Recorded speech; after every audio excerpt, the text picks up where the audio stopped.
lunedì di Pasquetta all'insegna, come in ogni stagione, della Coppa Triveneto. La Coppa Triveneto quest'anno è stata ospitata proprio in Veneto ed in particolare ad Altavilla Vicentina e Sovizzo. La Coppa Triveneto ormai è diventata veramente una tradizione decennale, dove si incontrano le tre squadre vincenti, le varie coppe del Veneto, Friuli, Venezia Giulia e Trentino Alto Adige. Per quanto riguarda il triangolare femminile, gli incontri si sono giocati ad Altavilla. In campo, Marchiole Edilizia Altavilla, Argentario Trento e Talmassons Udine. La vittoria finale è andata alle trentine. Per noi è un confronto fuori dalla regione, visto che il campionato è abbastanza limitante dal punto di vista della quantità delle gare equilibrate. Venire fuori, uscire e confrontarsi con altre realtà è sicuramente interessante, è un buon viatico per imparare e migliorare, insomma. Il secondo posto è andato invece alle padrone di casa dell'Altavilla, che commentano così il piazzamento raggiunto di fronte al proprio pubblico. Un po' agrodolce, perché stamattina abbiamo giocato veramente in malo modo, siamo stati negativi in quasi tutti quanti i parziali e anche tutti i fondamentali, quindi abbiamo meritatamente perso e questo ci ha pregiudicato di portare un grande ringraziamento da parte della squadra a tutto il Comitato Regionale Veneto e alla società che hanno organizzato qui da noi questo evento.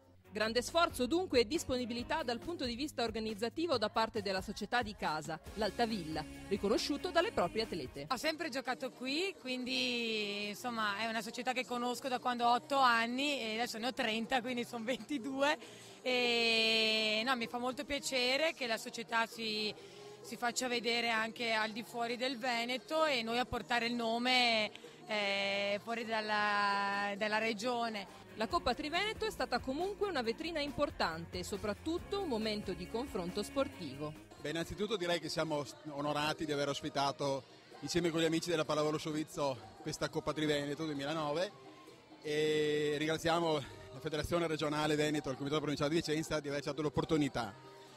È stata una bellissima giornata di sport, di amicizia, di nuove conoscenze, una manifestazione che ci ha dato modo di impegnarci e anche il risultato siamo soddisfatti anche di questo secondo posto. Terzo classificato infine in ambito femminile il Talmassons. Il lavoro che stiamo facendo ha come obiettivo il campionato, perché da noi si giocano i playoff, non si passa diretti, momentaneamente siamo tuttora i primi in classifica, ma dobbiamo ragionare in un ambito di 2 mesi, sicché per noi era un po' difficile preparare questa occasione in modo più accurato, ecco. Però è stata una bella esperienza, per noi un ottimo teatro di prova. Presente alle premiazioni anche il sindaco di Altavilla Vicentina. Per noi è senz'altro un evento eccezionale, fa parte però di una serie di eventi che noi cerchiamo di sponsorizzare perché siamo convinti che a dare importanza a un paese è anche lo sport che viene dall'esterno e quindi ben volentieri offriamo le nostre strutture, il nostro patrocinio per tutte le manifestazioni che sono a carattere sovracomunale. Ad Altavilla Vicentina, grazie al buon lavoro della società locale, la pallavolo è uno sport che gode di grande seguito. Per noi è un motivo di orgoglio aver ospitato questa manifestazione. Non è la prima, diciamo che noi siamo sempre solleciti a rispondere alle richieste della nostra società di Altavilla, perché riteniamo che per aiutare le società non serve tanto soldi o quant'altro, serve anche riuscire a fargli fare queste progettualità e soprattutto avere quel giusto rapporto con i propri atleti e con la rispettiva federazione, è una cosa fondamentale.